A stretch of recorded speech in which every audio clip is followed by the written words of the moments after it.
Selamat pagi Bapak Ibu Saudara yang dikasihi Tuhan. Kita berjumpa kembali dalam program Hikmat Pagi. Kiranya Bapak Ibu Saudara dalam keadaan yang sehat, sukacita, penuh berkat dan semangat. Kita jalani hari ini dengan percaya bahwa Tuhan beserta dengan kita. Sebelum kita merenungkan firman Tuhan, mari kita memuji Tuhan satu lagu, Hidupku Bukannya Aku Lagi.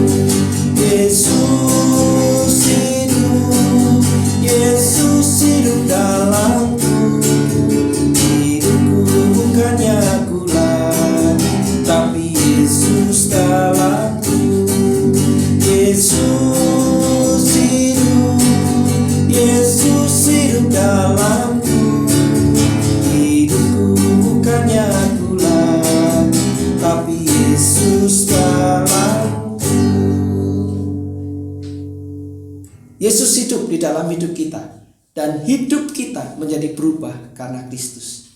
Mari Bapak Ibu Saudara kita berdoa. Bapa yang baik, kami datang di hadapan-Mu dengan penuh syukur dan sukacita. Engkau Tuhan yang baik, Engkau Tuhan yang besar, Engkau Tuhan yang mulia dalam hidup kami. Kami bersyukur Tuhan, pagi ini kami boleh datang di hadapan-Mu dan kami mau menyerahkan kehidupan kami. Kami percaya bahwa kami adalah umat yang sudah ditebus. Oleh karena itu, biarlah kehidupan kami sesuai dengan apa yang Tuhan mau. Hidup kami bukan lagi milik kami, tetapi milik Kristus yang mengasihi kami. Berbicaralah Tuhan, karena kami siap untuk mendengar firman. Dalam nama Yesus. Amin. Bapak Ibu Saudara yang dicintai Tuhan, tema kita menjadi seperti yang Tuhan mau. Mari kita membaca surat Roma pasal 12 ayat 1 dan 2. Roma pasal 12 ayat 1 dan 2 demikian. Karena itu saudara-saudara, demi kemurahan Allah aku menasihatkan kamu, supaya kamu mempersembahkan tubuhmu sebagai persembahan yang hidup, yang kudus dan yang berkenan kepada Allah. Itu adalah ibadahmu yang sejati. Janganlah kamu menjadi serupa dengan dunia ini, tetapi berubahlah oleh pembaharuan budimu, sehingga kamu dapat membedakan manakah kehendak Allah, apa yang baik, yang berkenan kepada Allah, dan yang sempurna. Demikianlah firman Tuhan. Berbahagia setiap kita yang membaca, merenungkan, dan melakukannya. Haleluya. Bapak Ibu Saudara yang dikasihi Tuhan, seseorang pernah berkata demikian. Bila hidup kita adalah milik Tuhan, maka kita harus bersedia diubah oleh Tuhan menjadi seperti yang Dia mau. Tidak sedikit orang percaya yang menyatakan dirinya sebagai milik Kristus, tetapi permasalahannya adalah seberapa banyak di antaranya yang sadar bahwa hidupnya milik Kristus dan rela hidupnya dimiliki Kristus. Jika hidup kita ini milik Kristus, maka Yesus Kristus harus menjadi penguasa tunggal dalam hidup kita. Ia memiliki otoritas untuk membenahi dan melakukan apa saja atas hidup kita seturut dengan kehendaknya. Mengapa demikian? Karena menurut Rasul Paulus, kita bukan milik kita sendiri. Sebab kita telah dibeli dan harganya telah lunas dibayar oleh Allah dalam Kristus Yesus. 1 Korintus pasal 6 ayat 19 dan 20. Kita telah disalibkan dengan Kristus, sehingga hidup kita bukan lagi kita sendiri yang hidup, melainkan Kristus yang hidup di dalam kita. Galatia pasal 2 ayat 18 sampai 20. Dengan kata lain, menjadi milik Kristus berarti kita menyerahkan kendali hidup kita kepadanya. Oleh sebab itu, segala keinginan, kehendak, rencana atau agenda hidup kita harus diselaraskan dengan kemauan dan kehendak Tuhan. Bukan menurut kemauan atau kehendak diri kita sendiri. Hidup baru di dalam Kristus harus membuat kita memiliki pandangan baru, di mana Kristus menjadi pusat dan segala-galanya dalam seluruh aspek hidup kita, baik dalam keluarga, pekerjaan, pelayanan, dan hidup bermasyarakat.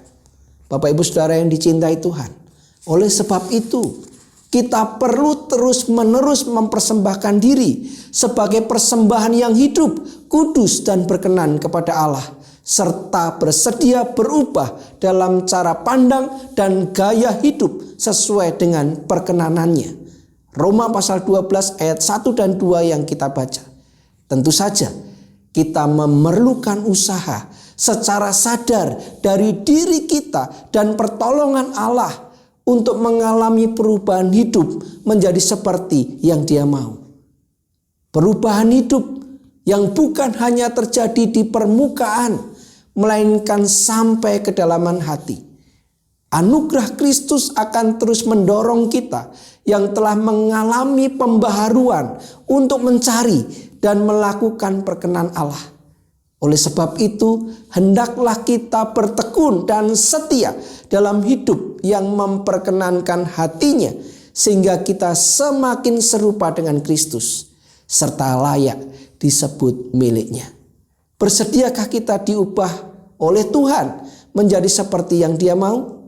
Hidupku bukannya aku lagi, tapi Yesus dalamku. Amin. Mari kita berdoa. Bapa yang baik, terima kasih kami diingatkan bahwa kami sudah lunas dibayar dengan darah yang mahal, yaitu darah Yesus Kristus sendiri.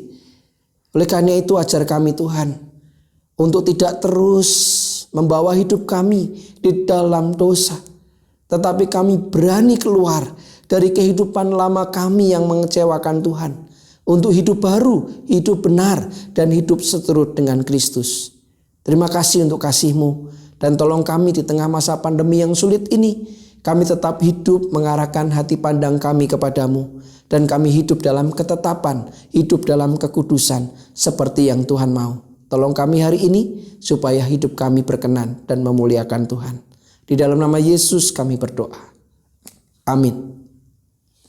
Bapak Ibu Saudara yang dikasihi Tuhan, ketika kita milik Kristus, sebenarnya kita tidak sendirian dalam kehidupan.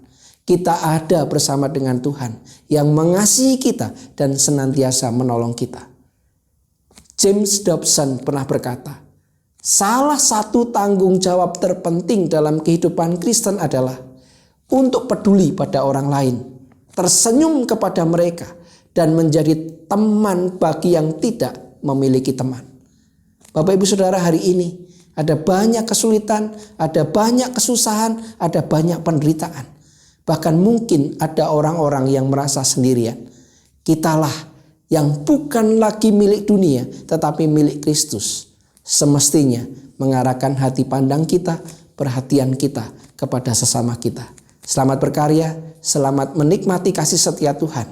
Mari kita peragakan kehidupan serupa Kristus, bukan hanya memikirkan diri kita, tapi bagaimana memikirkan sesama. Jaga kesehatan, selalu semangat, laksanakan protokol kesehatan. Tuhan memberkati.